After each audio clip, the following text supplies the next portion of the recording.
நான் பார்த்துருக்கேன். தூதன் வந்து சொல்றாரு, நீங்க பார்த்து கொண்டு இருக்கிற ஆண்டவர் எப்படி போனாரோ அதே வாகனத்துல திரும்பவும் மேகத்துல தான் வருவார். அல்லேலூயா. ஆமா, நீ வாங்கி வச்சுக்கிற ஆயில் கோர்ஸ் எல்லாம் வரமாட்டேன். அல்லேலூயா.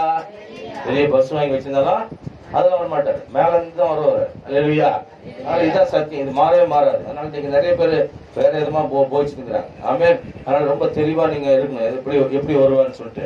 அதனால ஆண்டவர் சொல்றாரு, நீ உங்க இருதயம் கலங்க வேண்டாம், இடத்துல இருங்க விசுவாசம். அப்ப அந்த சீசனுடைய இருதயம் எப்படி இருந்தா ஒரே கலக்கம், நம்மளை விட்டு ஆண்டவர் பிரிய போறாரு அப்படின்ற அவங்க இருதயத்துல கலக்கம் உண்டானது. சில நம்ம குடும்பத்துல பிரியும் போது கூட சில நேரத்தில் நமக்கு கலக்கம் உண்டாகும். உபாகமத்தில் வசனம் இருக்குது, 1ஆம் அதிகாரம் 28ஆம் வசனத்திலிருந்து 30ஆம் வசனம் வரைக்கும் உள்ள வேத வசனம். உபாகம புத்தகம் 1ஆம் அதிகாரம் எடுத்துங்க.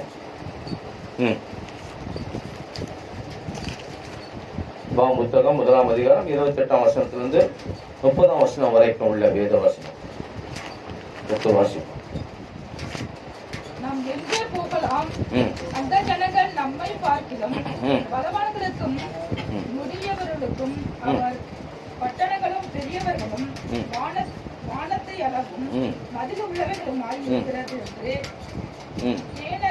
ஏனக்கியாவின் புத்திரரையும் அங்கே கண்டோம் என்று நம்முடைய சகோதரர் சொல்லி நம்முடைய இருதயத்தை கலங்க பண்ணினார்கள் என்று சொல்லினார்கள். அல்லேலூயா.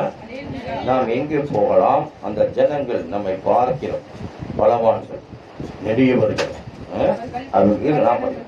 அவர்கள் பட்டணங்கள் பெரியவைகள் வானத்தளவாய் மதில் உள்ளவைகளுமாய் இருக்குது என்று ஏனாக்கியரின் புத்திரரையும் அங்கே கண்டோம் என்றும் நம்முடைய சகோதரர் சொல்லி நம்முடைய இருதயத்தை கலங்க பண்ணினார்களே என்று சொன்னீர்கள். சரிங்களா? அப்ப அந்த தேசத்தை ஆண்டவர் இஸ்ராயேல் மக்களுக்கு கானான் தேசத்தை கொடுத்தாரு. அவங்க சொல்றாங்க, அவங்க ஜனம் பயங்கரமா இருக்கிற, அந்த ஜனம் மகா உயரமா இருக்கிறான், பலசாலியா இருக்கிறான், நெடியவர்களா இருக்கிறான். ஆமா, ஏனாக்கியர்களை போல இருக்கிறாங்க. அவங்க ஏனாக்கியர்கள் அந்த நாட்கள்ல காயின் அப்படிப்பட்ட வம்சத்துல வந்த ஒரு மனிதன் தான் ராட்சதர்கள் அப்படின்னு சொல்லி ஆண்டவர் அன்னைக்கு 6ஆம் அதிகாரத்துல எடுக்க வேண்டாம், ஆதி அமிர்தத்தில் ராட்சிதர்கள் பூமியில வாழ்ந்தார்கள் சொல்லிட்டு அந்த மாதிரியான ராட்சித பிறவிகளை போல அன்னைக்கு கானான் தேசத்துல கானானிய சந்ததியார்கள் அப்படியா இருந்தார்கள். அப்போ நீங்க நல்லா கவனிச்சீங்கன்னாக்கா பைபிள் சொல்லுகிறது, அப்போது நான் உங்களை நோக்கி அப்ப ஆண்டவருடைய அந்த காரியத்தை இஸ்ரவேல் மக்களுக்கு இந்த மோசே சொல்றாரு, நீங்க கலங்க வேண்டாம், அவர்களுக்கு பயப்படாது.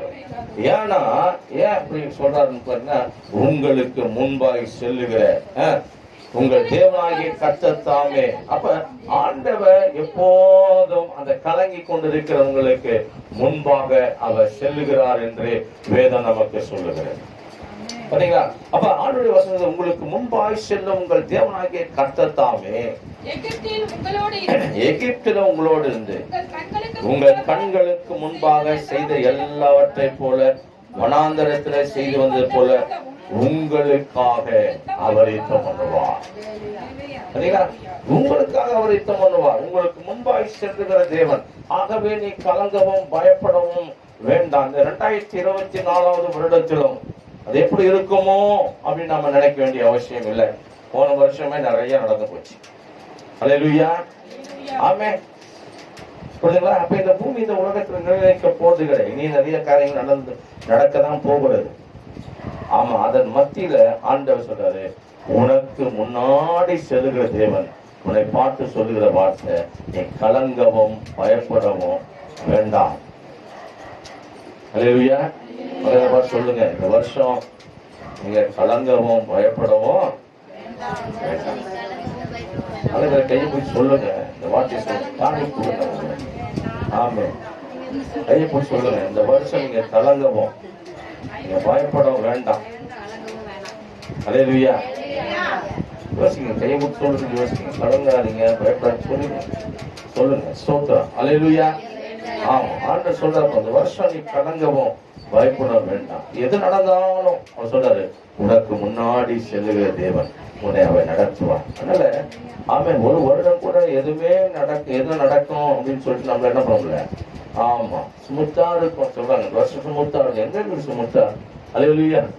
ஒவ்வொரு வருஷமும் நிறைய பாடுகள் நமக்கு இருக்குது. அதனால எதை குறிச்சு நம்ம என்ன பண்ண தேவை ஆமா, நம்ம குடும்பத்துல இருக்குது. தேசத்துல மழை, வெள்ளம், புயல், பூமி அதிர்ச்சி, கொள்ளை நோய், வானத்தின் தோட்டங்கள் மாறுதல், குடும்பத்துல பிளவு, பிரச்சனை, போராட்டம், சரீர பலவீனம், அநேக காரியங்கள் நம்முடைய வாழ்க்கை நம்ம கடந்து போய்கொண்டேதான் இருக்கும். புரியுதுங்களா? பழைய ஏற்பாட்டிலும் புதிய ஏற்பாட்டிலும் தேவனுடைய பிள்ளைகளுக்கு என்ன வித்தியாசம்னு பார்த்தீங்கன்னா, அவங்க சரீரத்துல யுத்தம் பண்ணாங்க. அந்த யுத்தத்தை என்ன வரைக்கும் இன்னைய வரைக்கும் அவங்க பண்ணிட்டே இருக்காங்க. நம்முடைய வாழ்க்கையில என்ன யுத்தம்னா ஆவிக்குரிய யுத்தம் இருக்குது. இல்லையா? இந்த ஆவிக்குரிய யுத்தம் எங்க இருக்குன்னா குடும்பத்துல இருக்குது. புரியுதுங்களா? என்ன இருக்குது? குடும்பத்துல இருக்கு, நிறைய இருக்குது. குடும்பத்துல உங்க ஆவிக்கு ஜீவித்தை உடைக்கிறதுக்கு குடும்பத்துல இருக்கு. உங்களால ஜெபிக்க முடியாத அளவுக்கு உங்க குடும்பத்துல இருக்கு பிரச்சனை. இல்லையா? உங்களால ஜெபிக்க முடியாத அளவுக்கு இருக்குது குடும்பத்துல. ஆமே, நல்லா அரைஞ்சு பாருங்க, நிறைய இருக்கும். கர்த்தருக்குள்ள நீங்க வர முடியாத அளவுக்கு இருக்கும். சபைக்கு வரக்கூடாத அளவுக்கு இருக்கும். எல்லாருக்கும் சங்கம் தான் ஆரம்பிப்போம். அப்ப இந்த ஆவிக்குரிய யுத்தத்தை என்ன பண்ணோம்? நம்ம செஞ்சுக்கிட்டே இருக்கோம். அவளை ரைஸ் ஆக்கி விட்டுட்டே இருப்போம். இல்லையா? பிபி அப்பப்ப ஏற்றி விடுறதுதான் குடும்பம் தான். குடும்பத்தை ஏற்றி விட்டே இருப்பான். யாரு? ஏற்றி விட்டே இருப்போம் பிபிய. அல்லேலூயா. இதெல்லாம் அடக்கி ஆடுறதுதான் என்னது? ஆவிக்குரிய யுத்தம். அப்ப அந்த ஆவிக்குரிய யுத்தத்தை என்ன பண்ணணும்? அடக்கி ஆடணும். எனக்கு சில நேரத்துல ஓரோ எமோஷனல் அப்படியே அந்த எமோஷனல் அடக்குவோம் பாருங்க. அல்லேலூயா. ஆமா, அதை போட்டு மண்ணில் போட்டு ஆழத்துல போட்டு உதைச்சி இதோட ஒழிஞ்சது எழும்பாத கிட்ட அப்படின்னு. அல்லேலூயா.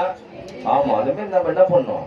இழப்பும் போது நம்ம மனதின் அந்த அதிகாரத்தை, ஆவின் அதிகாரத்தை, அந்த ஆவிக்குரிய யுத்தத்தை நம்ம செய்யும் போது கண்டிப்பா நம்ம எல்லாத்தையும் ஜெயிச்சுட்டே வரலாம். அல்லேலூயா சொல்லாமா?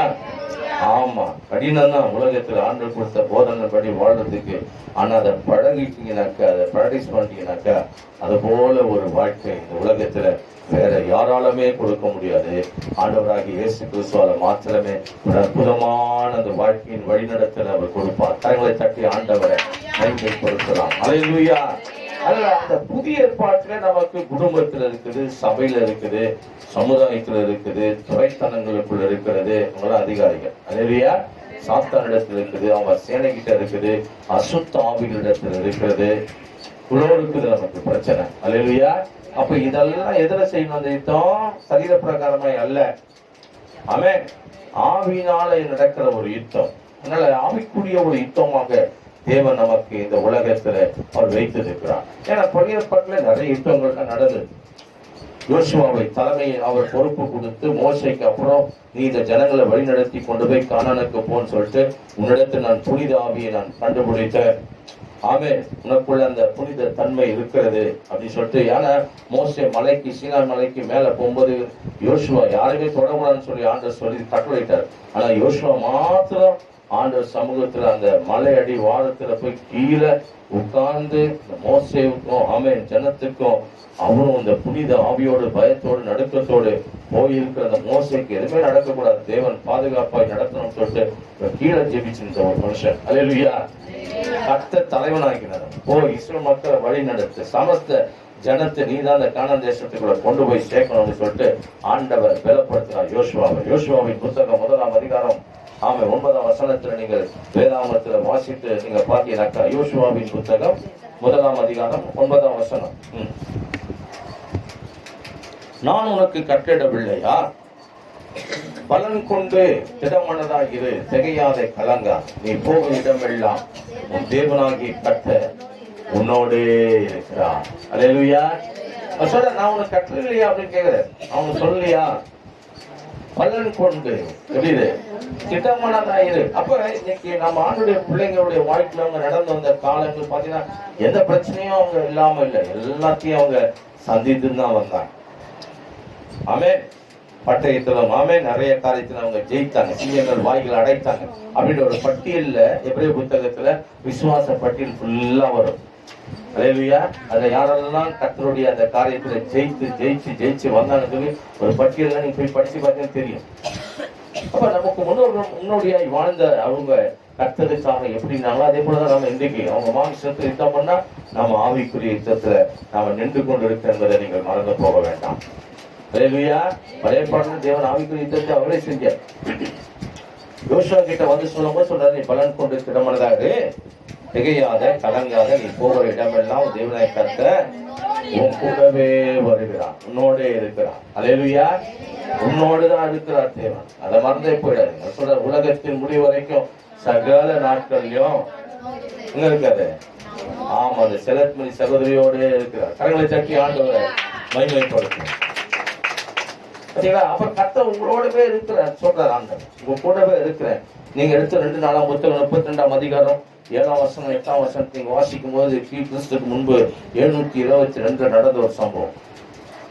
அப்போ ஒரு அசிரியன் சிறையிருப்புன்னு சொல்லி அவன் அந்த மனுஷன் வரான். பாருங்க, எங்க இருந்தது? அது எங்க யோனாவை போஸ்ட் நினைவே போஸ்ட் நினைவேல இருந்து வர ஆளு. அல்லேலூயா. ஆமென். திரும்ப அதே பட்டணத்துக்கு ஓடினாரு. பைபிள் சொல்லுகிறது. வேதம் பார்க்கும்போது அங்க எசேக்கியேல் என்ற ஒரு ராஜா அங்க இருக்கு. இந்த மனுஷன் பாளையம் இறங்குற யுத்தம் வந்து சண்டை போடுறதுக்கு பயங்கரமா ஆட்களை கொண்டு 1,85,000 பேரை கொண்டு வந்து நிறுத்திட்டான். யார் அழிக்கிறதுக்கு? இஸ்ராயல் மக்களை அழிக்கிறதுக்கு, யூதர்களை அழிக்கிறதுக்கு. ஆமென். எசேக்கியேல் ராஜாவை அழிக்கிறதுக்கு, இந்த பட்டணத்தை கொள்ளையிடுவதற்கு, பட்டணத்தை எடுத்துக்கிறதுக்காக 1,85,000 பேரை கொண்டு வந்து அங்க ஊருக்கு பக்கத்துல நிறுத்தி, ஆமென், அங்க இருக்க மக்கள் எல்லாம் வந்து சொல்றாங்க ராஜா கிட்ட, எசேக்கியேல் கிட்ட, ஐயா இந்த மாதிரி எல்லாம் வந்துட்டாங்க, நம்ம எல்லாம் நெருங்கிட்டாங்க, நீங்க என்ன ராணுவத்தை ஆயத்தம் பண்ணவே இல்லையா? எதையும் நீங்க பண்ணாம இருக்கீங்களே. சொல்றாரு, கர்த்தர் பார்த்துக்குவார், அவர் யுத்தம் பண்ணுவார். எசேக்கியேலுக்கு அவ்வளோ தைரியம். நான் யோசிக்கிறேன், அவ்வளோ பிரச்சனை வந்தோம்னா இவர் எல்லாத்தையும் ராஜ்யத்தை பிடிச்ச உடனே இருக்கிற எல்லா விற்கிற தோப்புகள் எல்லாம் அடிச்சு நொறுக்கி எல்லாத்தையும் காலி பண்ணிட்டு பாம்பை வணங்கி நம்ம வெண்கல சர்ப்பம் மோசே காலத்துல உயர்த்தப்பட்ட அந்த சர்ப்பம் எசேக்கியேல் ராஜாவின் நாட்கள் வரைக்கும் அப்படியே வணங்கிட்டு தூவம் கண்டிப்பா அவர் தான் அதை உடைச்சு போட்டார். யாரு? எசேக்கியேல். அவர்தான் பயங்கர பிரச்சனை அவருக்கு வந்தது. பாத்தீங்கன்னாக்கா 1,85,000 பேர் வந்து இறங்கி இந்த ஊரை எப்படியாவது காலி பண்ணிடணும்னு வந்து காத்து நிற்கும் போது ஆரம்பிக்கிற அந்த நாள் இரவு, அந்த இரவுல ஆண்டவர் அங்க வல்லமையான காரியங்களை செய்கிறார். 2 நாளாம் புத்தகம் எடுத்துங்க, 32ஆம் அதிகாரம் 7ஆம் வசனம் 8ஆம் வசனத்தை வாசிக்கும்.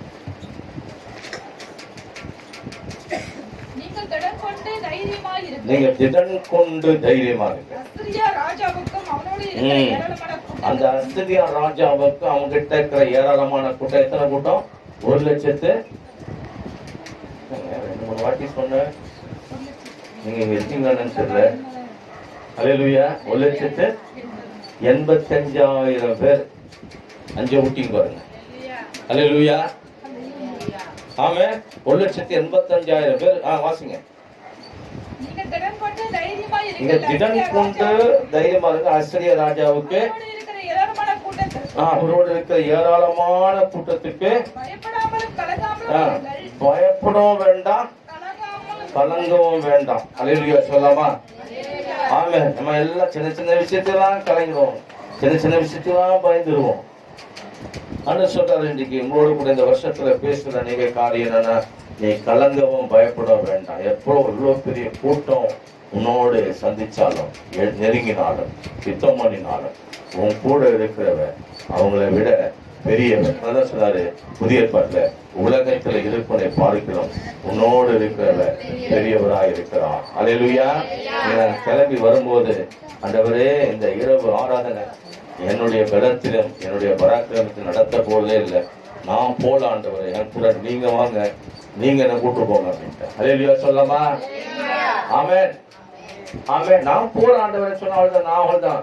ஆமென். அதனால கர்த்தர் சொன்ன, நான் போல, நீங்க என் கூட என்ன கூட்டு போங்க ஆண்டவரே, நீங்க என்ன கூட்டு போங்க, நீங்க என் கூட இருக்கணும். இதான் பாருங்க. அப்ப தேவன் நம்ம கூட இருந்தாக்கா, ஆமென், ஸ்தோத்திரம், அந்த காரியம் எப்படி நடந்து முடிக்கும் நமக்கே தெரியாது. அற்புதமாய் கட்ட நடத்தி முடிப்பான். அல்லேலூயா. நீ கலங்கவும் பயப்படவும் வேண்டாம். ஆமென், ஸ்தோத்திரம். எதுக்கு நீ கலங்கவும் பயப்படவும் வேண்டாம்? தொடர்ந்து வாசிங்க. அவனோடு இருக்கிறவரை பார்த்து நம்மோடு இருக்கிறவர் அதிகம். ஆமென். ஆமென் சொல்லமா? அவங்களோடு இருக்கிறவங்களை பார்க்கிறோம். அதான் தாவீது சொன்னா, உன் கூட இருக்கிறது உன் பலன், உன் சுயம், உன்னுடைய புயம். ஆமென். உன்னுடைய ராணுவம், உன்னுடைய பட்டை. ஏன்னா நான் அப்படி அல்ல. அல்லேலூயா சொல்லாமா?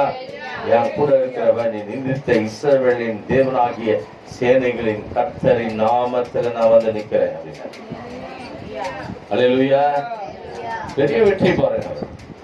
யாரு கர்த்தரை உயர்த்துவாங்களோ அவங்க வாழ்க்கையில நெருக்கம் இருக்கும், போராட்டம் இருக்கும், யுத்தம் இருக்கும்.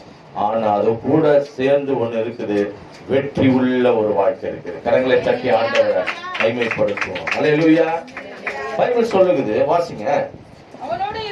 அவனோடு இருக்கிறது மாமிச புயம், நம்முடைய யுத்தங்களை நடத்த நம்மோடு இருக்கிறவர் நம்முடைய தேவனாகிய கர்த்தர் தான் என்று சொல்லி தேற்றினான். யூதாவின் ராஜாவை எசேக்கியா சொன்ன இந்த வார்த்தைகள் மேல் ஆமா போதும், எல்லாம் நம்பிக்கை வச்சாங்க. இப்போ வீட்டுல போய் இந்த அதிகாரத்தை நல்லா ஞாபகம் வச்சுக்கணும். 32ஆம் அதிகாரத்தை போய் படிங்க. அல்லேலூயா. இது ஏசாயாவின் புத்தகத்துல இது ஸ்டோரி இருக்கு. சரி, ஆமே. அதனால இந்த ஞாபகம் வச்சு போய் படிங்க. படிச்சீங்கன்னா பாத்தீங்கன்னாக்கா அன்னைக்கு நைட்டு, நாளைக்கு காலி பண்ண போறோம், 1,85,000 பேரை கொண்டு வந்த அந்த ஊரை அன்னைக்கு நைட்டு ஆண்டவன் ஒரே ஒரு தூதனை பரலோகத்திலிருந்து இறக்கினார். ஒரே ஒரு ஆள். அல்லேலூயா. எத்தனை தூதன்? ஒரே ஒரு தூதன் 85,000 மூச்சை மூச்சு எடுத்துட்டான். அது எல்லாரும் மூச்சு எடுத்துட்டான். அதை ஏஞ்சி பார்க்கலாம். அல்லேலூயா. எல்லாரையும் போய் எழுப்புறான். என்ன இல்ல, மூச்சு இல்ல. யார் எடுத்துட்டா? இல்ல இல்ல, கர்த்தர் அனுப்பின ஒரே ஒரு தூதன் வந்து 1,85,000 பேர் மூச்சு என்ன பண்ணிட்டாரு? அவ்வளவுதான் எடுத்துட்டாரு. அந்த ஒரு ஆள் அனுப்பினா போதும். ஆமென். ஏன்னா ஜீவனை கொடுக்கவும் அவருக்கு அதிகாரம் உண்டு, ஜீவனை எடுக்கிறதுக்கும் நம்ம ஆண்டவருக்கு அதிகாரம். அதான் சொன்னார் ஆண்டவர், என் ஜீவனை நானே கொடுக்கிறேன் அப்படின்னு தான். அல்லேலூயா. பிதாவே உம்முடைய கையில் என் ஆவியை ஒப்பு கொடுக்கிறேன் என்று அவர் தலை சாய்த்தார். அதான் தான் கேட்டாங்க, இவ்வளவு சீக்கிரம் அவர் மறைச்சிட்டாங்க. கால் எலும்பு உடைங்க. பார்த்தா கால் எலும்பு உடைக்க முடியவே இல்லை. பின்னாடி உள்ளுறான், கிட்ட வந்தவன். அல்லேலூயா. ஆமே. சந்தேகத்தை தீர்த்துக்கு தான் ஈட்டி என்ன பண்ணாங்க, நேற்று விழாவில குத்தின போது ரத்தமும் தண்ணீர் என்ன பண்ணுச்சு, புறப்பட்டு ஓடி வருது. அல்லேலூயா. ஆமா. ஏன்னா அவருடைய உடம்புல மறிக்கும் போது ஒரு சொட்டு உடல்ல தண்ணி கூட எல்லாம் வந்து போச்சு வெளியே. அந்த அளவுக்கு அவர் முழுவதுமாக 5 காயங்களை நமக்காய் ஏற்றுக்கொண்டார். கரங்களை தட்டி ஆண்டவரை மகிமைப்படுத்துவார். அதனால ஒரே ஒரு தூதன் வந்தாரு, முழு மூச்சு என்ன பண்ணாரு? ஆமா, 1,85,000 பேர் எடுத்துட்டாரு. இதெல்லாம் பண்ண பார்த்து எல்லாரும் ஏற்பாடு ஏத்துக்கலாம். யாரும் சொல்லிட்டு ஆமே ஒரே ஓட்டம். எங்க போறாரு? நேரம் நினைவுக்கு போறாரு. கர்த்தர் ஸ்தோத்திரம். அல்லேலூயா. அங்க போய் அந்த செய்தியை சொல்றாரு, இந்த மாதிரி நடந்து போச்சு. ஆமென். அவங்க எப்படி தான் யுத்தம் பண்ணுவாங்க? இருக்கிற ஒரு 10 பேரை பிடிச்சிட்டு போறாங்கன்னு இன்னொரு நாட்டுல இருந்து நேரம் போய் அந்த ஊர்ல ஒரு பெரிய கம்பத்தை கட்டி அப்படியே தலைக்கீடாக ஆமே தோலை உரிச்சு தொங்க விட்டு வெயில காய வச்சு அவங்க அப்படியே செத்துறாங்க, துடிக்க. இந்த பையன் தான் இந்த யோனாவுக்கு. ஐயோ, அங்க போனா தோலை உரிச்சு தொங்க போட்டுருவாங்க அப்படின்னு சொல்லிட்டு என்ன பண்றாரு? கப்பலை ஏறி போறாரு. அல்லேலூயா. பரிசுக்கு ஓடுறாரு. அதுக்கப்புறம் கர்த்தர் கட்டளை இட்டு மீன் கொண்டு வந்து ஜிஎஸ் கால்வாய் வழியாக 23,000 கிலோமீட்டர் டிராவல் பண்ணி கொண்டு வந்து பாருங்க. அந்த மீன் 3 நாள்ல 23,000 கிலோமீட்டர், 23,000 கிலோமீட்டர். அல்லேலூயா. ஆமா, அவ்வளவு வேகத்துல ட்ரெயின் விடலாம், எந்த ட்ரெயினும் போவாது. ஆமென். அவ்வளவு வேகத்துல கொண்டு வந்து பாருங்க. கொண்டு வந்து இறக்கி மனுஷன் 3 நாள்ல பிரயாணம் பண்ணி தேசத்துல எல்லாருக்கும் தீர்க்கதரிசனம் சொல்றாரு. 40 நாள் தான் தாங்கும் ஊர், அதுக்கு மேலே தாங்காது அப்படின்னு சொல்லிட்டு வர வந்து தங்கிட்டு என்ன நடக்குதுன்னு பார்க்கலாம்னு சொல்லிட்டு இருப்பாங்க. கடைசியில் அந்த ஊர் நல்லா ஆகிடுச்சு. ஏன்? சொன்ன அந்த அடுத்த செகண்ட் அங்க வேலை நடக்குது. என்ன வேலை? எல்லாம் சகப்பு துணியை ஊட்டினான், சாம்பல் கீழே தலையில போட்டினான். சாம்பலுக்கு மேல எல்லாம் சகப்பு துணி ஊட்டின எல்லாம் உட்காந்து மண்ணால் அந்த சாம்பலை தூக்கி மேலதான் திடர் பூசிட்டாங்க. எல்லாம் மேலதான். அல்லேலூயா. எல்லாம் சாம்பலை மேலதான் பூசிக்கின்னு கட்டை நோக்கி 3 நாளா சாப்பிடாம, ஆட்டுக்கு தண்ணி கொடுக்காத, மாட்டுக்கு தண்ணி கொடுக்காத, எந்த ஒரு ஆமேன் மிருகத்துக்கு உணவு கொடுக்க கூடாது. எல்லாம் அப்படியே வந்துருங்க. அதுவும் நம்ம கூட பட்டினியா இருக்க 3 நாளா. அல்லேலூயா. கர்த்தரை நோக்கி கெஞ்சி ஆண்டவர்ட்ட அவரு கிட்ட உயிர்ப்பிச்சை வாங்கினாங்க பாருங்க. அந்த தேசம் பாதுகாக்கப்பட்டு 1,20,000 பேர் அன்னைக்கு தப்பித்தாங்க. ஆனா இந்த யோனாவுக்கு 41ஆம் நாள் கோவம் வந்து போச்சு. ஏன் ஆண்டவரே எப்படி பண்ணிட்டீங்க அப்படின்னு கேட்கும்போது தான் அவர் சொன்னா, இடதுக்கும் வலதுக்கும் வித்தியாசம் தெரியாத இந்த மக்களை எப்படி நான் அழிக்குது, கொஞ்சம் பரிதாபிக்கிறேன், அவங்க மேல போய் பரிதாப்படுறேன் அப்படின்னு சொல்லும்போது என்ன நினைப்பான், என்னை யார் ஏற்றுக்குவா, என்னை தீர்க்கதரிசனம் யாரு என்ன நம்புவா, என்னை போய் தீர்க்கதரிசனம் சொல்லுவானே, அதனால தான் புலம்புனா மனுஷன். அல்லேலூயா. புதிய ஏற்பாடுல தான் ஆண்டவர் சொன்னாரு, யோனாவின் தீர்க்கதரிசியை தவிர வேறொரு தீர்க்கதரிசனம் இந்த விபச்சார சந்ததிக்கு கொடுக்கப்படவில்லை. எப்படி ஒரு பெரிய மீன் வயிற்றில யோனா 3 நாள் இரவும் பகலும் இருந்தாரோ, அதே போல மனுஷகுமாரனும் 3 நாள் பூமியின் இதயத்தில் இருப்பார் என்று ஆண்டவர் பேசினார். அல்லேலூயா. ஆமா, அது போல கர்த்தருடைய வேத வசனத்தின் அடிப்படையில பாத்தீங்கன்னாக்க அவர் சொல்றாரு, நீங்க கலங்கவா திகைய வேண்டாம், பயப்பட வேண்டாம். எசேக்கியேல் ராஜாவுக்கு பயங்கர ஒரு தைரியம், ஆண்டவர் கூட இருக்கிறதுனால, ஆமென், கர்த்தர் கூட இருக்கிறதுனால ஒரு பெரிய தைரியம் இருக்கணும் நமக்கு. ஸ்தோத்திரம். எல்லாத்துக்கும் நம்ம பயந்து கூடாது. அல்லேலூயா. அப்ப இந்த எசேக்கியேல் ராஜாவுக்கு பெரிய ஒரு தைரியம் என்ன வந்தது, நம்மோடு இருக்கிறவர் கூட்டம் அதிகமான கூட்டம் அப்படின்னு சொல்லிட்டு அவர் இஸ்ரவேல் மக்களை நம்பல, அவர் சேனைகளின் கர்த்தர் என்று சொல்லி அந்த வார்த்தையின் அடிப்படையில வந்தவனுக்கு ஒரு செய்தி அனுப்பினாரு, நம்ம கூட இருக்கிற கூட்டம் பெரிய கூட்டம், நீ பயப்பட வேண்டாம் அப்படின்னு சொல்லிட்டு அந்த செய்தியாளருக்கு அனுப்பி விட்டார் பாருங்க அவரு. அல்லேலூயா. ஆமா, அதன்படி கர்த்தர் இறங்கி ஒரே ஒரு ஆள் அனுப்பி அவர் யுத்தம் பண்ண. அதனால நம்முடைய தேவன் மகா பெரியவர், அவர் யுத்தம் பண்ணுவார் உங்களுக்காக. கரங்களை தட்டி ஆண்டவரை மகிமைப்படும். எஸ்தரின் நாட்கள்ல ஒரு காரியம் நடக்கிறது. எஸ்தரின் புத்தகத்துல 3ஆம் அதிகாரத்துல நீங்கள் 11ஆம் வசனத்திலிருந்து 15ஆம் வசனம் வரைக்கும் உள்ள வேத வசனத்தை நீங்க வாசித்து பாத்தீங்கன்னாக்கா, எஸ்தர் 127 நாடுகளை அரசாட்சி இந்தியா முதற்கொண்டு, புரியுதுங்களா, அந்த அரசன் இந்தியா தேசம் முதற்கொண்டு ஆட்சி செஞ்சான். யாரு? ஆகாஸ்வேரு என்று அழைக்கப்பட்ட அந்த அரசன். நல்லா கவனிச்சு செய்தி கவனிங்க, விட்டுறாதீங்க. 465 கிறிஸ்துக்கு முன்பு ஒரு ராஜ்யம் நடந்தது. அந்த ஆட்சியில 127 நாடுகள் ஆட்சி செய்து கொண்டிருந்த இந்த ஆகாஸ்வேரு என்ற ஒரு அரசன் எஸ்தரின் நாட்கள்ல ஒரு காரியம் நடக்கிறது. அல்லேலூயா. ஆமா, இந்த 127 நாடுகளுக்கு இந்த எஸ்தர் ஒரு ராணியாக இருந்திருக்கிறார். யூதர்கள் மத்தியிலிருந்து வந்த ஒரு பெண்.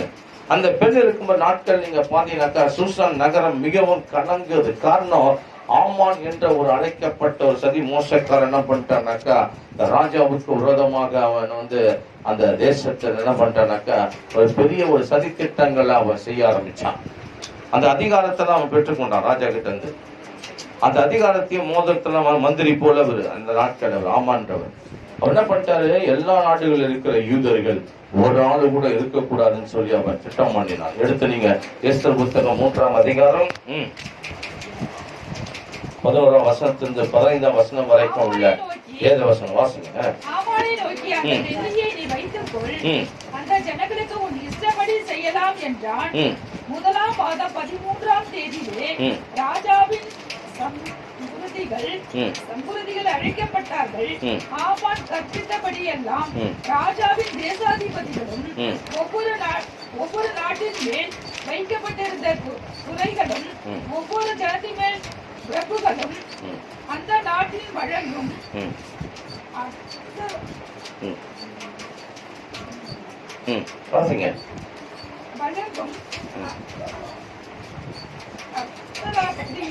அந்தந்த ஜாதிகள் அச்சரத்திலும், அது என்னது அச்சரத்திலும் அந்த ஜாதியார் பேசும் பாஷையிலும் எழுதப்பட்டது ராஜாவாகிய பேரால் அது எழுதப்பட்டு ராஜாவின் மோதிரத்தினால் முத்திரை போடப்பட்டது. சரிங்களா? அப்ப என்ன நடக்குது நல்லா பாத்தீங்கன்னாக்க, இந்த வசனத்தை மீண்டும் நீங்க கவனிச்சீங்கன்னாக்கா, 1ஆம் மாதம் 15ஆம் தேதியில ராஜாவின் சம்புருதியில் அழைக்கப்பட்டார்கள் என்று சொல்லி வேத இந்த இடத்துல சொல்லுவதை நீங்கள் பார்க்கலாம்.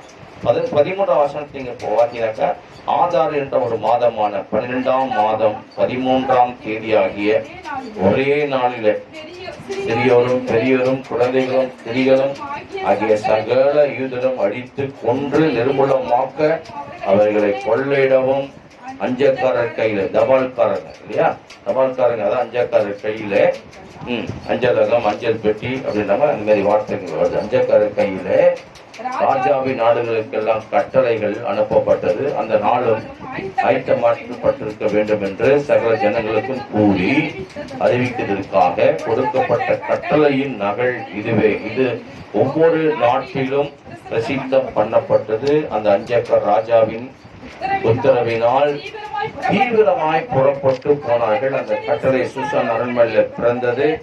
ராஜாவின் ஆமானும் குடியிருக்கும்படி உட்கார்ந்தார்கள். சூசான் நகரம் கலங்கது. அல்லேலூயா.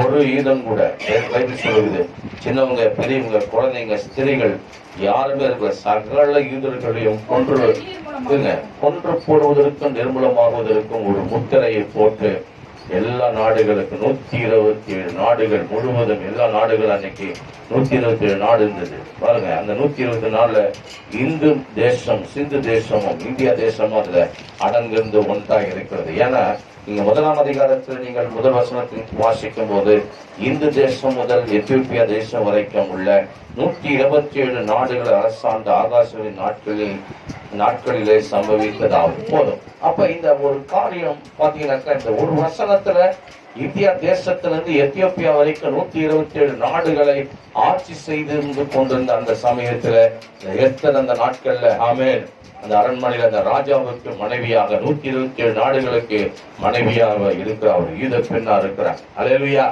அன்னைக்கு அவருடைய சகோதரன் மோர்தெகாய், சித்தப்பான்வாங்க பைபிள்ல, அவர் சகோதரர். அந்த சகோதரர் மோர்தெகாய் மூலமாய் ஒரு வைராக்கி எழும்பி 127 நாடுகளை அழிக்கிறதுக்கு சதிமோசம் நடக்குதுன்னு சொன்ன போது இந்த அம்மா உபவாசித்து கட்ட சமூகத்தில் அந்த ஆத்மா பாரத்தோடு 127 நாடுகள் என் ஜனங்கள் கர்த்தருடைய பிள்ளைகள் அழிக்கப்படக்கூடாது என்று சொல்லி அவங்க திறப்புல நின்றார்கள். ஆமென். கர்த்தர் அந்த திறப்பு நின்ற அந்த காரியத்தின்படி தியாகத்தின்படி அன்றைக்கு 127 நாடுகளுக்கு யூதர்களுக்கு போட்ட அந்த சதி திட்டத்தை தேவன் உடைத்தார். தேவன் யுத்தம் பண்ணினார். அல்லேலூயா.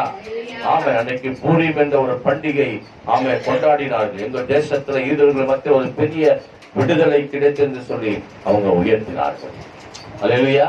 அதனால எந்த சூழ்நிலை ஒரே ஒரு சொல்யூஷன் தான், தேவ சமூகத்துல ஆமென் உட்கார்ந்து உபவாசித்து நாம் ஜெபிக்கும் போது ஆமென் நம்முடைய காரியங்களை மாறுதலாய் தேவன் முடிக்க அவர் வல்லவராய் இருக்கிறார். ஏன்னா முழுக்க அப்படிப்பட்ட ஒரு ஜெபம்னா என்ன, ஆண்டவரோடு உண்டாக்கினவரோடு படைத்தவரோடு நாம பேசுகிறோம். ஏன்னா அவர் தான் நம்முடைய காரியத்தை யாருடைய இருதயத்தை மாற்ற அவரால் தான் முடியும். அல்லேலூயா. அப்போ ஒவ்வொரு மனுஷனுடைய இருதயத்தையும் மாற்றுவது யாருடைய அதிகாரத்துல இருக்குது? கர்த்தருடைய அதிகாரத்துல இருக்கு. நல்லா புரிஞ்சுங்க. அதனால யாருக்கிட்ட போனோன்றத நல்லா நீங்க கண்டுபிடிக்கணும். அவங்ககிட்ட போனோமா இவங்கிட்ட முதல்ல அங்க பாரு. அல்லேலூயா சொல்லலாமா? முதல்ல ஆண்டவரை பாருங்க, அவர் சமூகத்துல காத்துருங்க, செபிங்க. அதுக்கப்புறம் உங்க காரியங்களை நீங்க நடத்துங்க. தேவன் உங்க கூட இருந்து பெரிய காரியங்களை அவர் செய்ய வல்லவரா இருக்கு. ஏன்னா நானே கட்ட என்ன இல்லாமல் வேறு ஒருவர் இல்லைன்ட்டார் அவரு. ஏசாயா புத்தகத்துல 45ஆம் அதிகாரத்துல 17ஆம் வசனம் 18ஆம் வசனம் நீங்க வாசித்து பாத்தீங்கன்னா பைபிள் சொல்லுகிறது. எடுத்துங்க ஏசாயா புத்தகம் 45ஆம் அதிகாரம் வாசிங்க. 45ஆம் அதிகாரத்துல 17 18ஆம் வசனத்தை வாசிங்க. இஸ்ரவேலோ கர்த்தராலே நித்திய ரட்சிக்கப்படுவான். நீங்கள் என்றென்றைக்கும் சதா காலங்களிலும் வெட்கப்படாமலும் கலங்காமலும் இருப்பீர்கள். வானங்களை சிருஷ்டித்து பூமியை வெறுமையா இருக்க சிருஷ்டியாமல் அதை குடியிருப்புக்காக செய்து படைத்து அதை உருவாக்கப்படுத்தின தேவனாய் கர்த்தர் சொல்லுகிறதாவது, நானே கர்த்தர், வேற யாருமே இல்லை. அல்லேலூயா. எல்லா வானங்களை சிருஷ்டித்தும் பூமியை பெருமையா இருக்க சிருஷ்டியாமல் அதை குடியிருப்புக்காக உருவேற்படுத்தினார் எல்லாத்தையும். அல்லேலூயா. ஆமா, வேற யாரும் வானங்களை படைக்கல. அவர் சொல்றார், நானே கர்த்தர், வேறு ஒருவரும் இல்லை என்று சொல்லி வேதம் தெளிவாசி. எத்தனை விசுவாசிங்க இந்த வார்த்தைய? ஆமென். அதனால இந்த ஆண்டு கர்த்தர் சபையில் ஏராளமான சபைகள்ல கர்த்தர் ஜனங்களை ஆண்டவர் ரட்சிக்கப்பட்டு ஆமென் ஊழியம் செய்ய போறாங்க. ஆமென். வளர்ந்து பிறகு கர்த்தருக்கென்று வைராக்கியமாய் இந்த வருடங்களை கர்த்தர் எழுப்ப போகிறார். அல்லேலூயா. எரேமியா புத்தகத்துல சொல்வது போல புறஜாதியினுடைய நிறைவு காலம் நெருங்கி கொண்டிருக்கிறது. புறஜாதியுடைய நிறைவு காலம் நெருங்கி போச்சுன்னா அதுக்கப்புறம் கர்த்தர் இஸ்ரவேல் பக்கம் அவர் திரும்ப போகிறார். அல்லேலூயா. அவங்ககிட்ட இருக்கிற அவபக்தி, அவபக்தி என்ன, தேவனை விட்டுட்டு அவங்க ஆமென் வேற அவபக்தியாய் நடக்கிறாங்க. ஆமென். அந்த அவபக்தியை தேவன் மாற்ற போகிறார். இது வரைக்கும் அவங்க அவபக்தி தானே பண்றாங்க, நடக்கிறாங்க. ஏன் உண்மையான பக்தி தேவன் மேல வைக்கிற உண்மையான பக்தி ஆண்டவர் உண்மையான பக்தியை வைக்கிறதான் கட்ட உங்களை என்னையும் புறஜாதிகளாய் ஆண்டவர் நம்மளை தெரிந்து கொண்டா. உண்மையான பக்தியை தேவன் மேல வைக்க. உண்மையான பக்தினா என்ன? தேவன் மேல் வைக்கிற அந்த விசுவாசம் தான் உண்மையான பக்தியா இருக்குது. கரங்களை தட்டி ஆண்டவரை மகிமைப்படுத்தலாம். 23ஆம் அதிகாரம் 23ஆம் அதிகாரம் வாசிங்க. 3ஆம் வசனத்திலிருந்து 6ஆம் வசனம் வரைக்கும் உள்ள வேத வசனம். நான் என் ஆண்டுகள் மீதியா இருப்பவைகளை தூரத்திலிருந்து எல்லா தேசங்களிலிருந்து சேர்த்து அவைகளை திரும்ப அவைகளின் தொழுவத்துக்குள் கொண்டு வருவேன். அப்போது அவைகள் பழகி பெருகும். அவைகள் மேய்க்கத்தக்கவர்களையும் அவைகள் மேல் ஏற்படுத்துவேன்.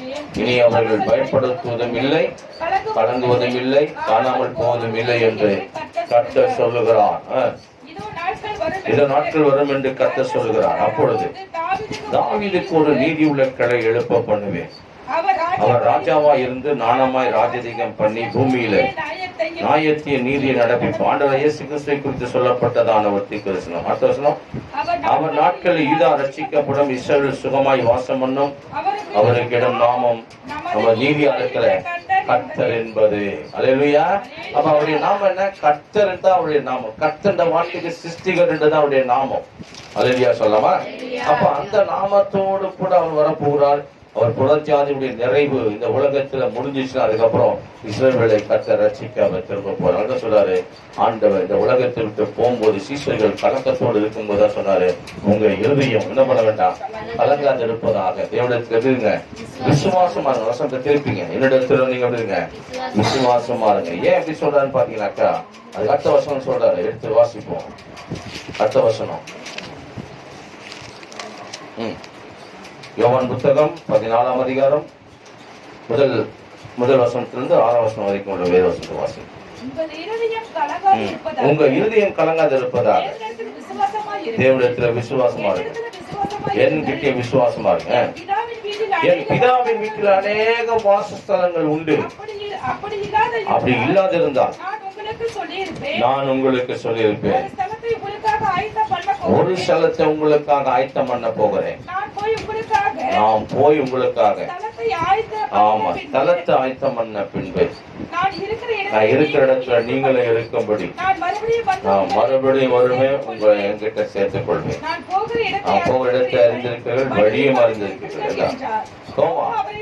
நோக்கி ஆண்டவரே நீ போகிற இடத்தை அறியோமே, வழியை நாங்க எப்படி அறிவோம்? அதற்கு இயேசு, நானே வழியும் சத்தியமும் ஜீவனுமா இருக்கு, என்ன இல்லாமல் ஒருவனும் பிதாவிடத்திலே வரான். அல்லேலூயா. அப்ப அவர் இல்லாம ஒருவரும் கூட எங்க போக முடியாது, அந்த இடத்துக்கு போக முடியாது. அல்லேலூயா சொல்லாமா? ஆமா, எங்க வழியும் எங்களுக்கு காண்பீங்கன்னு அப்படி கேட்கிறாரு இந்த தோமா. அல்லேலூயா. நீங்க போகிற இடத்தையும் எங்களுக்கு வழி எங்களுக்கு தெரியாது, அப்புறம் எங்க நீங்க சொல்றீங்க அப்படின்னு சொல்லி கேட்கும்போது சொல்றேன், நானே வழி, நானே கர்த்தர், என்ன இல்லாமல் வேறு ஒருவரும் இல்லைன்னு சொன்னார் பாருங்க. அதே வார்த்தை தான் சொல்றாருங்க, நானே வழியும் நானே சத்தியமும் நானே ஜீவனாக இருக்கேன். அதனால அநேக வாசஸ்தலங்கள் இருக்குதுங்க. அப்ப அவ்வளவு பெரிய பரலோகம் அங்க இருக்கு. அதுல ஒரே ஒரு காரியம் உங்களுக்காக என்ன பண்ண போறேன், ஆயத்தம் பண்ணல. ஒரு ஸ்தலம் உங்களுக்காக போதும் என்று சொல்லி ஆண்டவர் சீசர்களுக்கு ஆண்டவர் வைத்திருக்கு. அப்ப சீசர்களாக்க அவங்க மட்டும் இல்லை, அல்லேலூயா, சீசர்களாய் எல்லாரையும் தான் கர்த்தர் பண்ணிருக்காரு, மாத்த சொல்லியிருக்காரு. சபைகளில் ஊழியக்காரன் நடக்கிற ஆமே, ஊழியக்காரன் மட்டும் பெரிய ஊழியக்காரன் போடணும்னு இல்லை, எல்லாரையும் சீசர்ன்னு சொல்லிட்டாரு. உலகம் எங்கிலும் போய் சர்வ சிருஷ்டிக சுவிசேஷ அறிவிங்க. ஆமே, எல்லாரையும் சீசரா இருக்குங்க அப்படிதான் கர்த்தர் பண்ணிருக்காரு சொல்லியிருக்காரு. அப்ப குருவை எல்லாரும் பின்பற்றணும்ன்றதுதான் ஆண்டுடைய விருப்பமா. அதுல ஒரு லீடரான கர்த்தர் பண்ணிட்டாரு, ஊழியக்காரனை வச்சிருக்காரு அவங்க உருவாக்குறதுக்காக. அவ்வளவுதான்.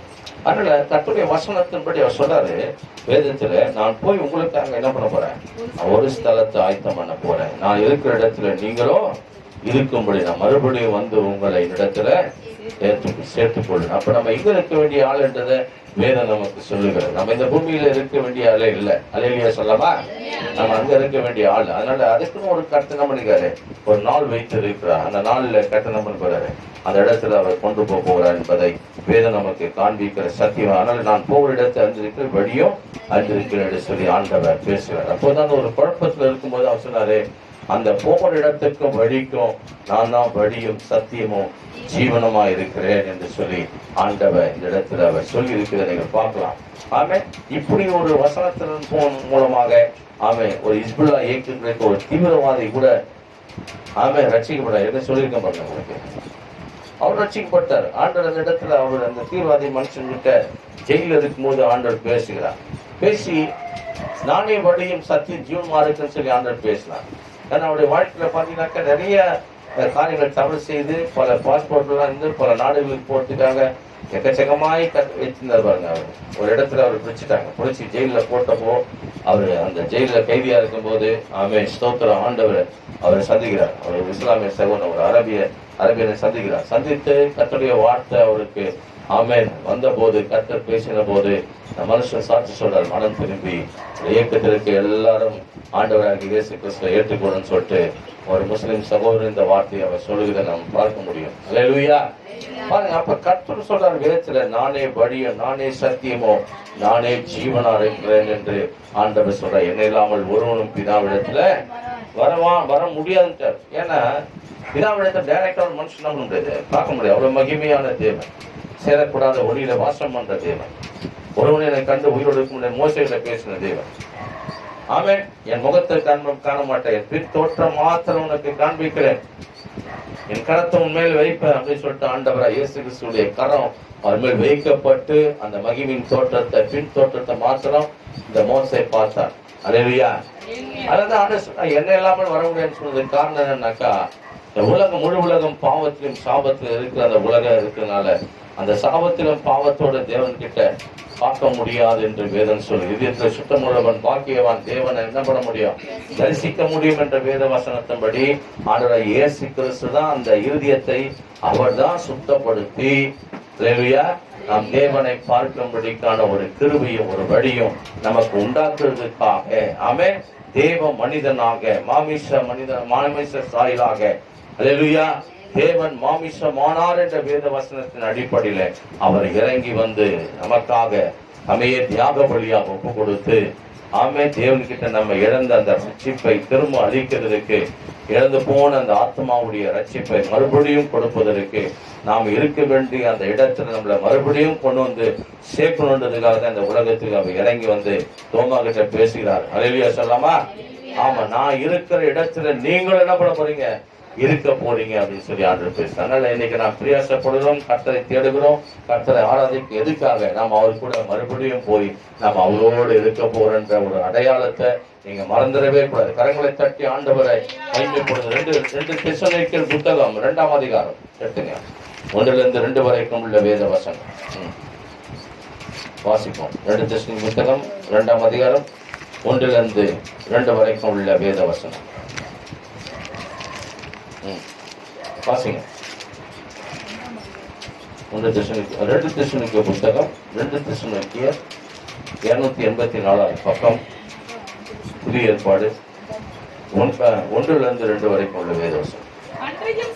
அன்றையும் சகோதரர் இயேசு கிறிஸ்து வருகையில் சேர்க்கப்படுவதை குறித்து உங்களை வேண்டிக் கொள்வது என்னவென்றால், ஒரு ஆவியினாலாவது வார்த்தையினாலாவது எங்களிடத்தில் வந்து தோன்றுற 24வது கிறிஸ்துடைய நாள் சமயமாய் இருக்குது சொல்லப்பட்டால் உடனே சஞ்சலப்படாதீங்க, உடனே கலங்காது. தொடர்ந்து வாசிங்க. ஏன்னா அந்த நாள் வரும், நாளைக்கு அந்த நாளை என்ன பண்ண வரும்போது ஒரு கேட்டின் மகன் என்று சொல்லப்படுகிற ஒரு பாவ மனுஷன் வெளிப்படுவான் என்று பைபிள் சொல்லுகிறது. அடுத்த வசனம், எவ்விதத்தினாலும் ஒருவன் உங்களை மோசம் போக்காதபடி எச்சரிக்கையாருங்க, ஏனில் விசுவாச துரோகம். அப்ப முதல்ல என்ன நடக்கும், விசுவாசத்துல ஒரு துரோகம். கர்த்தருடைய விசுவாசம் வைக்கிற அநேகர் விசுவாசத்தை விட்டு விலகுவார்கள், அது ஒரு அடையாளம். அல்லேலூயா சொல்லலாமா? அப்ப நம்ம விசுவாசத்துக்குனே நம்மள அந்த விசுவாசத்தை காத்துக்கிறதுக்குனே நம்ம ஜெபிக்கணும் பொழுது இல்ல, அப்படிதானே? அல்லேலூயா. ஆண்டவரே நாங்க விசுவாசத்தை காத்துக்கொள்ளணும், ஆண்டவரே விசுவாசம் நாங்க விட்டுறவே கூடாது ஆண்டவரே. ஆமே, அந்த விசுவாசம் நாங்க நிக்கணும் ஆண்டவரே. ஏன்னா விசுவாசம் ஒரு வரம் பாருங்க, ஆவிக்குரிய வரத்துல விசுவாசமும் சொல்லுங்க ஒரு வரம். ஆமே, அந்த வரம் கிடைக்கிறது ஒரு பெரிய பாக்கியம். அந்த விசுவாசம் வரம் கிடைச்சிச்சுனாக்கா விசுவாசத்துல எல்லாத்தையும் நிற்பாங்க. கர்த்தர் எனக்கு எல்லாம் செஞ்சு முடிப்பார்ன்ற அந்த நம்பிக்கை அவங்களுக்குள்ள வரும், ஒரு தைரியம் வரும். அல்லேலூயா. ஆமா, ஒவ்வொரு நாளும் ஒரு பயம் இருக்காது, கலக்கம் இருக்காது. நடத்துகிறவர் கர்த்தர் என்னை நடத்துவார் என்ற அந்த தைரியம் வரும். அல்லேலூயா சொல்லலாமா? ஆமா, சில பேர் வேலை இல்லைன்னா போதும் அவ்வளவுதான், இல்ல ஒரே பைத்தியம் முடிச்ச மாதிரி ஆயிடும். வேலை இல்லை, வருமானம் இல்லை, காசு இல்லை. ஆமா, வீட்டுல இருந்து நடிச்சாச்சுன்னே இருப்பாங்க. வேலைக்கு போ, சம்பாதிச்சுவா, காசு எடுத்துவா. அல்லேலூயா. ஆமே சொல்லுங்க. ஆமே, ஒரு ஆண் வருகிறனால இந்த கட்டப்பட்டிருக்கிற காரணம் தான் வருது. எப்போதும் வேலை செஞ்சு சம்பாதிச்சுன்னு ஆமா பணத்தை வீட்டுல குடிச்சுனே இருக்கணும்ன்ற ஒரு ஆமே இடத்துல நிக்கிற கட்ட ஸ்தோத்திரம். நிறைய பேர் பெண்கள்லாம் சகோதரிலாம் வேலை செய்யறாங்க, நிறைய பேர் வேலை செய்யறாங்க. சொல்றேன், அதாவது ஒரு முறையான ஒரு விஷயம் பார்த்தீங்கன்னா இப்பெல்லாம் அதுக்கு ஒரு கலக்கம் உண்டாகும். அல்லேலூயா. ஒரு மாசம் புருஷனுக்கு வேலை இல்லை, ஒரு மாசம் வேலை நம்ம என்ன பண்றோம், ரொம்ப கலங்குறோம், பயப்படுறோம். ஆமே, கர்த்தர் நடத்துவார் என்ற அந்த எல்லா காரியத்தையும் தாண்டி வெளியே சொல்லாமா? ஆமா, நெகட்டிவான ஒரு காரியம் நடக்கும் போது அதை பாசிட்டிவாய் மாற்றும் போது வெளியே சொல்லாமா? தேவன் அற்புதம் செய்வார், நடத்துவார். அல்லேலூயா. சொல்லுங்க, தேவன் நடத்துவார், தேவன் அற்புதம் செய்வார், தேவன் கைவிட மாட்டார். அதுதான் அவர் மேல் விசுவாசம். விசுவாச துரோகம் கடைசி நாட்கள்ல நடக்கும். கேட்டின் மகனாகிய பாவம் மனுஷன் வெளிப்பட்டவருடைய அந்த நாள் வராது. அவன் எதிர்த்து நிற்கிறனாயும் தேவன் எனப்படுவது எதுவோ, ஆராதிக்கப்படுவது எதுவோ அவைகளுக்கு எல்லாவற்றுக்கும் மேலாக தன்னை உயர்த்தினாகவும் தேவனுடைய ஆழத்தில் தேவன் போல உட்கார்ந்து தன்னைத்தானே தேவன் என்று காண்பிப்பான் என்று போதும். தேவன் என்று காண்பிப்பான் என்று பைபிள் சொல்லுது. பாத்தீங்கன்னா அப்ப அவன் இந்த உலகத்துல பாவ மனுஷன் இந்த உலகத்துல வெளிப்படுத்த பிறகுதான் கர்த்தர் இந்த உலகத்துல பகிரங்கமாய் அவர் எல்லாருடைய கண்களுக்கு முன்பதாக இந்த உலகத்துக்கு ஒளிவு மலையில வந்து கால் வைக்க போகிறார். கரங்களை தட்டி ஆண்டவரை மகிமைப்படுத்தும். அது வரைக்கும் ஒரு காரியம் இருக்குது. என்ன காரியம் நடக்கிறதுனா, விசுவாச துரோகம் பாவ மனுஷன் இந்த உலகத்துல வெளிப்படுவான் என்றும் ஆண்டு சொன்ன மாதிரி உன் வித்துக்கு அவள் வித்துக்கும் என்ன உண்டாக்குவேன்?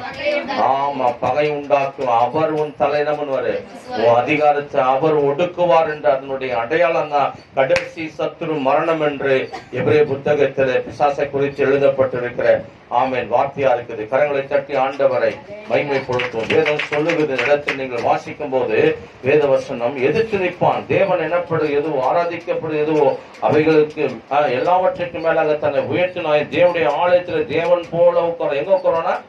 தேவனுடைய ஆலயத்தில். அது எங்க இருக்குது? எருசலேம் தான் கர்த்தருடைய ஆலயமா இருக்கிறது. அல்லேலூயா. எருசலேம்ல இந்த பாவ மனுஷன் அல்லேலூயா உட்காரும் போது அதுக்கு பிறகுதான் கர்த்தருடைய நாள் வரப்போகுது. கர்த்தர் சைமாய் வரப்போனால அது வரைக்கும் ஆண்டு வருவார், இந்த நாள்ல வருவார், அந்த மாசத்துல வருவார், அந்த வருஷத்துல வருவார்.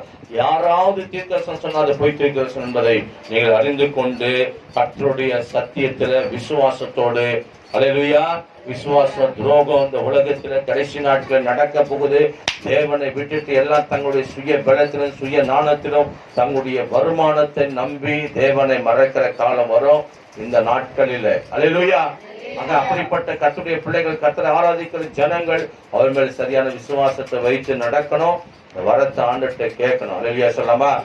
இன்னும் வரத்தை இந்த விசுவாசத்தை தாங்க ஆண்டவரே கேட்கணும். ஆமென். நம்ம லா பேசக்கூடாது. லா பேசுறது என்னது? கடுகுற விசுவாசம் தான் போதும். மழை பாட்டு சிலப்பி பேச ரொம்ப ஈஸியா பேசுவாங்க. அல்லேலூயா. எனக்கு விசுவாசம் வேணும், யார்ட்டையா போய் கேட்டா போதும். சிலாக்கு இன்னொரு ஆள் சொல்லுவாரு, ரசிக்கப்பட்டாரு, கடுகுற விசுவாசம் தான் போதும், மழை பாட்டு பேர்ந்து அப்புறம் போசனா போன்னு சொல்லிட்டு அனுசரி. விசுவாசத்துல எல்லாம் பழகப்பட்டு வளர்ந்து அவர் கூட இருந்து சத்தியத்தை கற்றுக்கொண்டவங்க கிட்ட தான் ஆண்டவர் இந்த வார்த்தையை பேசினார். அல்லேலூயா சொல்லாமா? சும்மா அப்பதான் ஆரம்பிப்பார் ஆண்டவர் இயேசு ஏத்துக்கிறேன்னு சொல்லிட்டு. அவர்கிட்ட போய் கடுகுற விசுவாசம் சொல்லி நம்ம போதிச்சாக்கா அது என்ன இல்லை, சரியான போதனை இல்லை. நல்லா புரிஞ்சுங்க. ஆமென். அப்ப கர்த்தர் மேல் விசுவாசம் வைக்கிறது அது ஒரு வரம். அந்த வரத்தை நம்ம ஆண்டவர்கிட்ட கேட்டாதான் அந்த வரத்தை யார் பெற்றுக்கொள்றாங்களோ அவங்க தான் கர்த்தருக்குள்ள என்ன பண்ண முடியும், நிக்க முடியும், ஸ்டாண்டர்ட் பண்ண முடியும், அஸ்திபாரம் போட முடியும். அவர் மேல் மாளிகை கட்டி எலும்பி இசைவாய் இணைக்கப்பட்டு அல்லேலூயா மூளைக்கல்லாகிய இயேசு கிறிஸ்து மேலும் அப்போஸ்தலர் உபதேசத்தின் மேலும் தீர்க்கதரிசனத்தின் உபதேசத்தின் மேலும் அவர்கள் கட்டி எழுப்புவார்கள். கரங்களை தட்டி ஆண்டவரை மகிமைப்படுத்தும். அதனால ஆண்டவரை இயேசு கிறிஸ்து மேல் வைக்கிற அந்த விசுவாசம் எப்படி இருக்குன்னாக்கா சொல்றாரு, விசுவாசம் மூலமாகி ஞானஸ்நானம் பெறுகிறவர்கள் ரட்சிக்கப்படுவார்கள், விசுவாசியாதவர்களோ விட்டாரா. தொடர்ந்து வாசிங்க. யோவான் புத்தகம் 3ஆம் அதிகாரம் 36ஆம் வசனம். வேகமா வாசிங்க. யோவான் புத்தகம் 3ஆம் அதிகாரம் 36ஆம் வசனம். வேகமா வாசிப்போம், டைம் இல்லை. குமாரனிடத்தில் விசுவாசமா இருக்கிறவன் நித்திய ஜீவனை உடையவனாய் இருக்கிறான். அப்ப ஆண்டவராகி இயேசு கிறிஸ்துவின் மேல் விசுவாசம் வைக்கிற யாரா இருந்தாலும் சரி, அவங்களுக்கு என்ன இருக்குதான்? நித்திய ஜீவனை உடையவன். அல்லேலூயா. புரியுதுங்களா?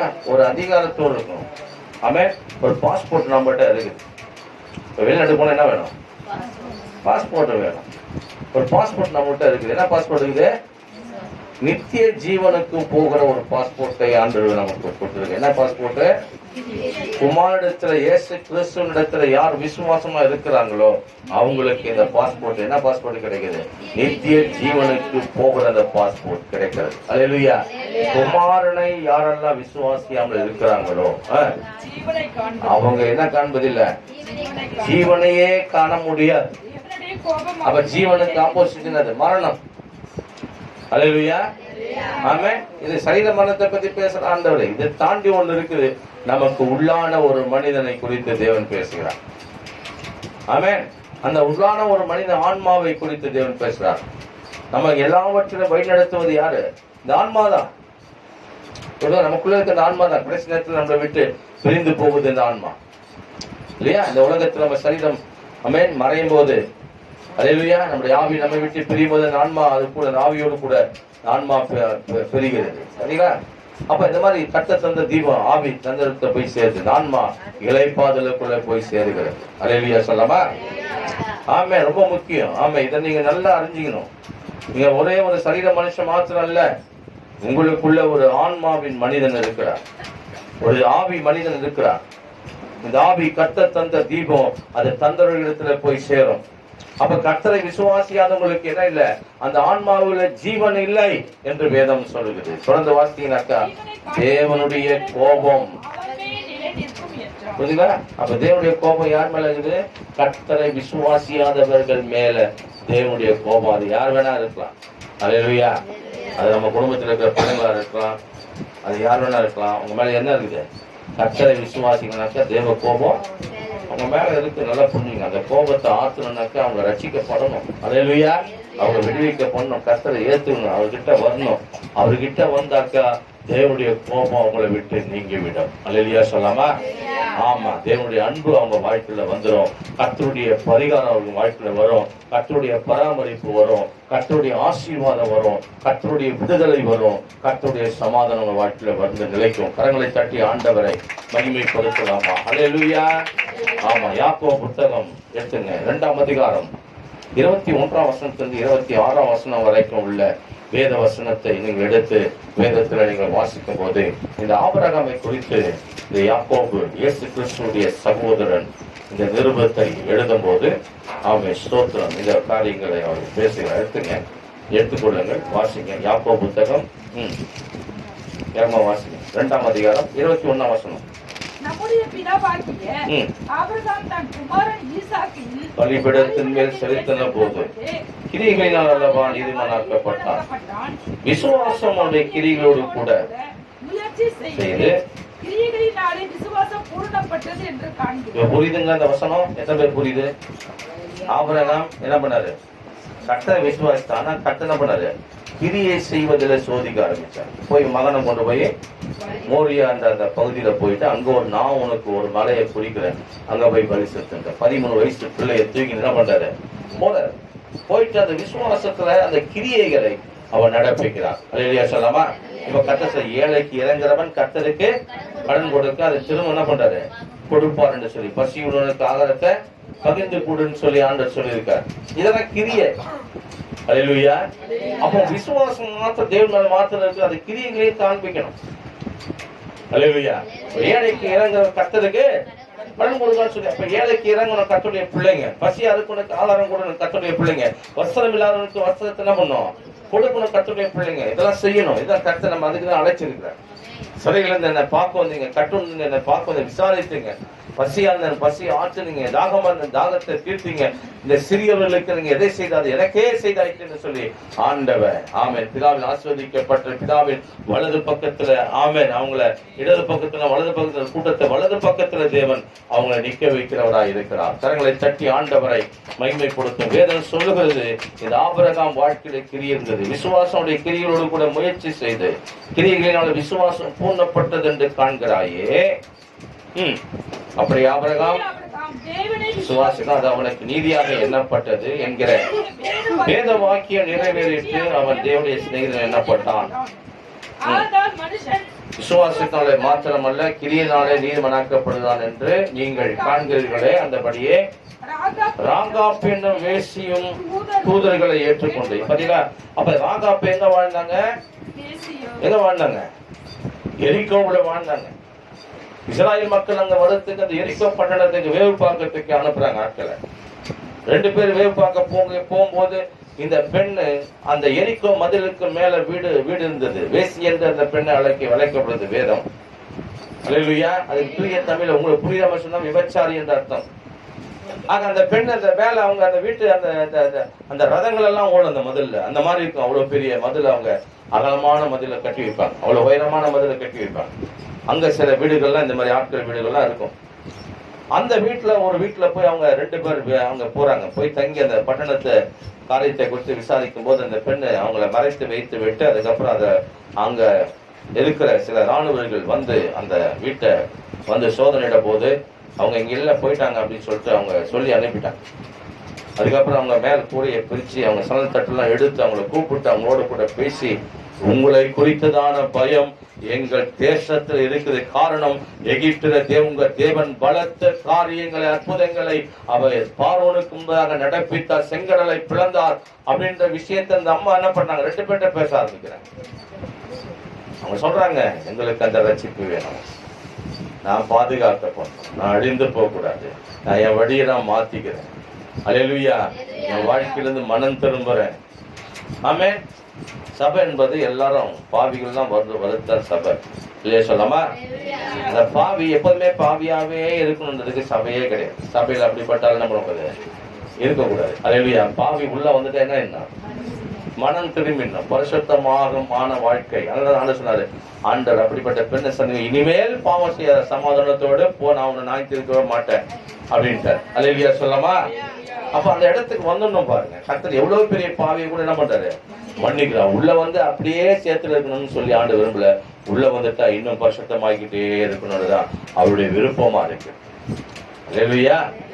ஆமென். அப்ப கர்த்தருடைய வசனம் பாருங்க, இந்த வேசி இந்த ராகாப்பு அவங்க அந்த மனம் திரும்பலை கேட்கறாங்க, இந்த பட்டணத்தை குறித்து உங்களை குறித்து பயம் எங்கள் பட்டணத்துல உள்ளது என்று சொல்லி. ஏன்னா அவ்வளோ பாவம் அந்த பட்டணத்துல. ஆமென். பன்றி எல்லாம் அவங்க பலி செலுத்துவாங்க, அருவருப்பான வாழ்க்கை. அந்த பட்டணத்தை தேவன் என்ன பண்ணாரு, மதுல உடைத்தார். ஆமென். பட்டணம் எங்க வந்து மதுல வெளிப்பக்கம் வந்து விழுது, வெளிப்பக்கம் விழுந்தாக்கா அப்ப யார் உடைக்க முடியும்? ஊர் உள்ளவங்க உடைச்சாதான் வெளியே வந்து விழும். அல்லேலூயா. வெளியே இருக்கிறவங்க உடைச்சா எங்க போவோம், உள்ள வந்துடும். உடைஞ்சது எங்க, ஊர் உள்ள இருந்து உடைச்சா மாதிரி கர்த்தர் மதுல வெளியே சாய்ச்சா. அல்லேலூயா. அதுக்கப்புறம் அந்த பட்டணத்தை பிடித்தாங்க. அதுக்கப்புறம் யோர்தானை கடந்தார்கள். அதுக்கப்புறம் எங்க போனாங்க, கானான் தேசத்துக்கு போய் சொந்தச்சாங்க. பைபிள் சொல்லுகிறது, இந்த ராகாப்பை குறித்து வேதம் சொல்லுகிறது, வாசிங்க. இந்தபடியே ராகாப் என்னும் பேசிய தூதர்களை ஏற்றுக்கொண்டு வேறுபடியாய் அனுப்பிவிட்ட போது கிரியைகளினால் அல்லவா நீதிபதிகளாக்கப்பட்ட, அப்படியே ஆவியில்லாத சரீரம் செத்ததா இருக்கிறது போல விசுவாசமும். அப்ப ஆவி இல்லைன்னா அந்த சரீரம் எப்படி, ஆமா பேர் சொல்லி கூடாங்க, பாடிய இந்த டெட் பாடி எப்போ, ஆமா அவ்வளோ பெரிய கனமான ஆளா இருந்தாலும் சரி, புரியுதுங்களா? அந்த கனமான ஆளுக்கு என்ன கிடைக்காது, மறிச்சிட்ட பிறகு எப்போ அடக்கம் பண்ண போறீங்க, இந்த பாடி எப்போ தூக்க போறீங்க? இல்ல அல்லேலூயா.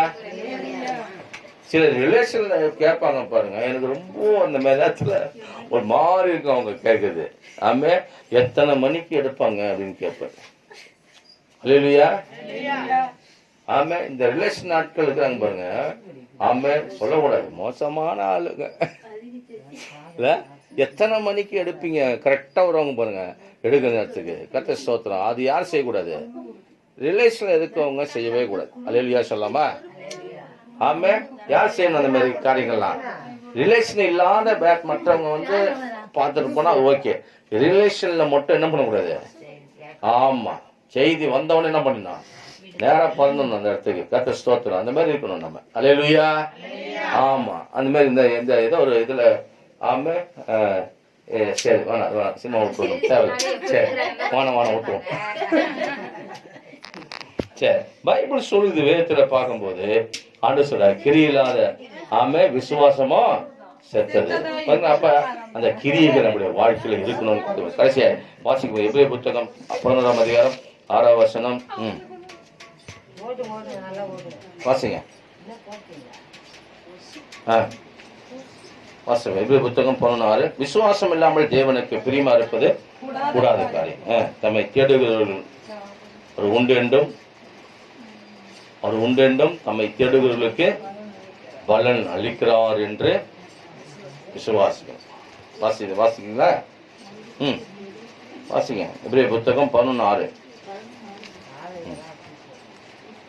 விசுவாசம் இல்லாமல் தேவனுக்கு பிரியமா இருப்பது கூடாத காரியம். ஏனெனில் தேவனிடத்தில் சேருகிறவன்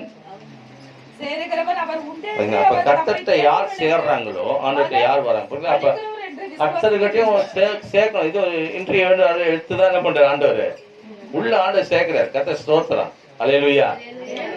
ஆண்டவருக்குள்ள உள்ள சபைக்குள்ள வந்துட்டாருன்னா மனசுல எவ்வளோ விஷயங்களை கடவுள் தான் பண்ணிருப்பாரு. அவர் இன்டர்வியூ எடுத்திருப்பாரு. ஆண்டவர் இன்டர்வியூ எடுக்காம நீங்க வர முடியாது பிரதருங்க. அல்லேலூயா. ஆமா, ஆண்டவர் இன்டர்வியூ எடுப்பாரு பாருங்க. நம்ம ஆட்டோமேட்டிக்கா எடுப்பாரு. அவர் எடுத்தாதான் என்ன பண்ண முடியும்? உள்ள வந்து உட்கார முடியும், இல்லாட்டி வர முடியாது பாருங்க. கர்த்தர் ஸ்தோத்திரம். பைபிள் சொல்லுது வேதத்துல விசுவாசம் இல்லாமல் தேவனுக்கு பிரியமா இருப்பது கூடாத. என்னெல்லாம் இன்டர்வியூ எடுத்தா உள்ள ஆண்டவர் கூட்டாரு. கர்த்தர் ஸ்தோத்திரம். அல்லேலூயா. ஆமா, நிறைய வெக்ஸி ஆயிட்டம் வாழ்க்கையில. ஏன் வாழணும்? தேவையில்லை, வாழ்க்கையே தேவையில்லை, இந்த வாழ்க்கையே பிடிக்கல, கசப்பா இருக்குது அப்படின்ற ஒரு முடிவுக்கு வந்துட்டோம் பாருங்க. ஒரு நண்பன் வந்து சொல்றாரு, ஆமா நம்ம வணங்காத ஆண்டவரா, நம்மளாம் கிறிஸ்தவ பாரம்பரிய ஆளாச்சு, நம்ம கத்தோலிக்க மக்களாச்சே, வெறும பூசா வந்து இயேசுநாதர் அவர்தான் அப்படி இப்படின்றாரு. நம்ம இயேசுவையும் வச்சுக்கிறோம், மாதாவையும் வச்சுக்கிறோம், புனிதரையும் வச்சுக்கிறோம், புளியாம்பட்டிக்கும் போவோம், அந்த வரைக்கும் போவோம், அங்கேயும் வணங்குவோம், இங்கேயும் போடுவோம், அங்கேயும் மாலை போடுவோம், அங்கேயும் வத்தி கொத்துவோம், எல்லாம் பண்ணுவோமே அப்படின்ற ஒரு புலம்புல எனக்குள்ள இருந்தது பாருங்க. அல்லேலூயா. வாழ்க்கை நிம்மதி இல்லை, கர்த்தர் ஸ்தோத்திரம், சமாதானம் இல்லை. அதனால அவர் சொன்ன மறாது வாரம் ஆண்டவர் என்ன இன்ட்ரி எடுத்துட்டாரு பாருங்க. அழகா எடுத்துட்டு போய் அங்க அந்த வீட்டுல வச்சு ஜெபம் போய் உட்காரு அப்படின்னு. இப்போ உட்கார்ந்த உடனே ஆண்டோடைய வார்த்தை வருது, என்ன தொட்டு அன்னைக்கு என்ன மாத்துறதுக்குன்னு ஆண்டவர் எனக்கு வார்த்தையை கொடுக்குறார். இஸ்ரவேல் தேவனை கர்த்தரை நோக்கி யாபேசு பார்த்த போது, ஆமென், தேவனை ஆசீர்வதித்து எல்லை பெரிதாக்கி தீங்கு என்னை துக்கப்படுத்தாதபடி என்னை விலக்கி காத்துக்கொள்ள வேண்டிக் கொண்ட போது அந்த வேண்டுதலை தேவன் கேட்டார் என்று பைபிள் சொல்லுகிறது. உடனே கர்த்தர் பதில் கொடுத்தார். அன்னைக்கு தொட்டது இதயத்தை. அல்லேலூயா. எல்லா விக்கிரங்களும் என்னை விட்டு விலகியது. அன்னைக்கு ஏந்தி கொண்ட வேதத்தை இதை திறந்து படிக்க இருக்கிற வீட்டுல எல்லாரையும் மாத்தணுன்ற வைராக்கியம் வந்து ஜெபிக்க ஆரம்பிச்சேன். எல்லாம் மாறிட்டாங்க. கரங்களை தட்டி ஆண்டவரை மகிமைப்படுத்து. அல்லேலூயா. அந்த மாதிரி கர்த்தர் இன்ட்ரிவியூ நம்ம எடுக்கிறார். தேவனிடத்துல விசுவாசம் உண்டு என்றும் விசுவாசம் இல்லாமல் தேவனுக்கு பிரியமா இருப்பது கூடாத காரியம். தேவனிடத்தில் சேருகிறவன் அவர் உண்டு என்றும் அவர் தம்மை தேடுகளுக்கு பலன் அளிக்கிறார் என்று. அப்ப கர்த்தரை தேர்ந்தா நிச்சயமா நமக்கு என்ன இருக்குது? லாபம் இருக்குது. அல்லேலூயா சொல்லாமா? வீடுகள் எல்லாம் கட்டி நல்ல ஒரு வட்டம் போட்டு நல்லா நடுவில் ஒரு வார்த்தை எழுதுவாங்க, லாபம் அப்படின்னு சொல்லிட்டு. அல்லேலூயா. ஆமா, அதெல்லாம் போடணும் அவசியம் கிடையாது. இவரை ஏற்று அவர் நம்மளை இன்ட்ரிவியூ எடுத்து நம்மளை அவர் சேர்த்துட்டான்னா போதும், அவரை தேடுறவனுக்கெல்லாம் பலன் உண்டு. அல்லேலூயா. யாரெல்லாம் அவரை தேடுறாங்களோ அவங்களுக்கு என்ன உண்டு? லாபம் உண்டு, பலன் உண்டு. எழுதி வைக்கணும் அவசியம் கிடையாது. அல்லேலூயா சொல்லாமா? பார்த்து தெரியாதா? பார்த்துருக்கேன். சரி, அப்ப அந்த மாதிரி கர்த்தருடைய வார்த்தை சொல்லுது. தேவ பக்தியின் ரகசியம் என்ன? ஆமென். நாம் யார் மேல் பக்தியா இருக்கணும், காண்பிக்கணும்ன்றது கர்த்தர் நமக்கு தெளிவா நமக்கு கொடுத்துருக்காரு இல்லையா? வேதத்தின் வசனம் 1 தீமோத்தேயுல 3:14 சொல்றாரு, அவன் தேவ பக்தியின் ரகசியம் அவர் மாமிசத்துல வெளிப்பட்டார் என்று வேதம் நமக்கு சொன்ன. உலகம் அவன் ஒரு பொய்யை விசுவாசித்து கொண்டு இருக்கிறது. சில உலகத்துல சில பழமொழிலாம் சொல்லுவாங்க பாருங்க, பையுலகில பிறந்து பொய்யுலகிலே வாழ்ந்து மெய்யுலகம் உண்டு என்று இருக்கிறது என்ன பண்ணாத, மறந்து போகாது. அதனால பையுலகம், தாயின் கற்பத்துல நாம உருவாகணும், பிறக்கிறோம். அல்லேலூயா. இந்த உலகம் பொய் உலகத்தை நம்ம வாழ்றோம். மெய்யான ஒரு உலகம் உண்டு, அதுதான் நித்திய ஜீவனுக்குள் ஆண்டவர் சொன்ன வசனத்தின்படி நாம் போய் உங்களுக்கு என்று ஒரு ஸ்தலத்தை ஆயத்தம் பண்ணி என்னோடு கூட சேர்த்துக் கொள்வேன் என்ற சொன்ன அந்த ஸ்தலம் தான் மெய் உலகம் என்ற ஒரு ஸ்தலம். கரங்களை